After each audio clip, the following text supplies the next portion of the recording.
പുതിയ 4 semi conductor നിർമ്മാണ യൂണിറ്റുകൾക്ക് അംഗീകാരം നൽകി കേന്ദ്രമന്ത്രിസഭ. ഒഡീഷ, പഞ്ചാബ്, ആന്ധ്രാപ്രദേശ് സംസ്ഥാനങ്ങളിലായി 4594 കോടി രൂപയുടെ പദ്ധതിക്കാണ് അനുമതി നൽകിയിരുന്നത്. മന്ത്രിസഭാ യോഗത്തിന് ശേഷം കേന്ദ്രമന്ത്രി അശ്വിനി വൈഷ്ണവ് അറിയിച്ചു. ലക്നോ മെട്രോ വികസനത്തിന് മന്ത്രിസഭ അംഗീകാരം നൽകി. ഇവരുമായി ജിഷ്ണു കൃഷ്ണൻ ചിരികാട്. ജിഷ്ണു, രാജ്യത്തിന്റെ സമഗ്ര വികസനത്തിന് ഊന്നുന്ന വികസന പദ്ധതികൾക്ക് തന്നെയാണ് കേന്ദ്രമന്ത്രിസഭ അംഗീകാരം നൽകിയത്. ഇത് സംബന്ധിച്ച് അശ്വിനി വൈഷ്ണവ് കേന്ദ്രമന്ത്രി എന്തൊക്കെ കാര്യങ്ങളാണ് വ്യക്തമാക്കിയത്?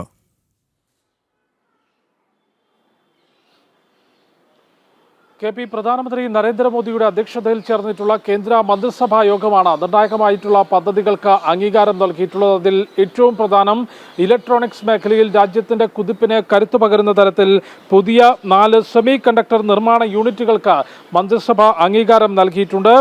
നേരത്തെ 6 സെമി കണ്ടക്ടർ നിർമ്മാണ യൂണിറ്റുകൾക്ക്, നിർമ്മാണ പ്രൊജക്ടുകൾക്ക് മന്ത്രിസഭ കേന്ദ്ര സർക്കാർ അംഗീകാരം നൽകുകയും അതിന്റെ മറ്റ് പേപ്പർ വർക്കുകളും അതിന്റെ നിർമ്മാണവുമെല്ലാം തന്നെ റെക്കോർഡ് വേഗത്തിൽ നടന്നു എന്നുള്ളതാണ് കേന്ദ്രമന്ത്രി അശ്വിനി വൈഷ്ണവ് ചൂണ്ടിക്കാട്ടിയിട്ടുള്ളത്. നിലവിൽ പുതുതായി ആരംഭിക്കുന്ന 4 നിർമ്മാണ യൂണിറ്റുകൾ, അത് ഒഡീഷ, പഞ്ചാബ്, ആന്ധ്ര സംസ്ഥാനങ്ങളിലായിരിക്കും ഈ നിർമ്മാണ യൂണിറ്റുകൾ സജ്ജീകരിക്കുക. അതിനായി 4594 കോടി രൂപയുടെ പദ്ധതിക്ക് കേന്ദ്ര മന്ത്രിസഭ അംഗീകാരം നൽകിയിട്ടുണ്ട് എന്ന കാര്യം അശ്വിനി വൈഷ്ണവ് ചൂണ്ടിക്കാട്ടി. കൂടാതെ ഈ 4 പുതിയ നിർമ്മാണ യൂണിറ്റുകൾ നിലവിൽ വരുന്നതോടെ ഇലക്ട്രോണിക്സ് മേഖലയിൽ വൈദഗ്ധ്യമുള്ള 2000-ലധികം ആളുകൾക്കും കൂടാതെ വിവിധ തൊഴിലവസരങ്ങളും ഈ പുതിയ പദ്ധതികളുടെ ഭാഗമായി ഉണ്ടാകും എന്നുള്ളതാണ് അശ്വിനി വൈഷ്ണവ് ചൂണ്ടിക്കാട്ടിയത്. കൂടാതെ രാജ്യത്ത് ഊർജ്ജ ലഭ്യതയും ഉൽപാദനവും വർദ്ധിപ്പിക്കുന്നതിന്റെ ഭാഗമായി ഊർജ്ജ മേഖലയിൽ 18,541 കോടി രൂപയുടെ പദ്ധതിക്കും കേന്ദ്ര മന്ത്രിസഭ അംഗീകാരം നൽകിയിട്ടുണ്ട്. അതിൻ്റെ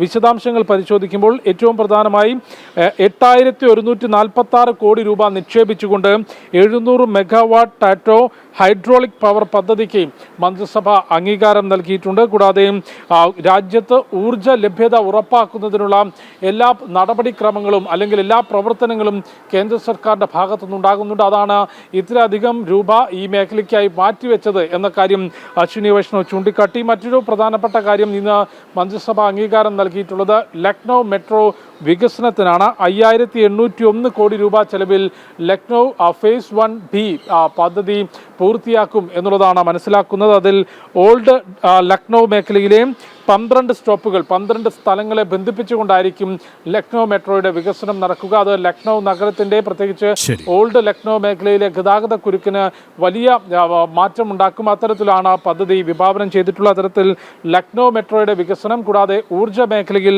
18,000-ലധികം കോടി രൂപയുടെ നിക്ഷേപവും പുതിയ പദ്ധതികളും ഇലക്ട്രോണിക് മേഖലയിലെ പ്രവർത്തനങ്ങൾക്ക് കരുത്തു പകരുന്നതിന് 4 പുതിയ സെമി കണ്ടക്ടർ നിർമ്മാണ യൂണിറ്റുകൾ തുടങ്ങുന്നതിനും ഇന്ന് കേന്ദ്ര മന്ത്രിസഭ അംഗീകാരം നൽകിയിട്ടുണ്ട്. സുരേഷ്, ഡൽഹിയിൽ നിന്നും ജിഷ്ണു കൃഷ്ണനാണ് വിവരങ്ങൾ നൽകിയത്.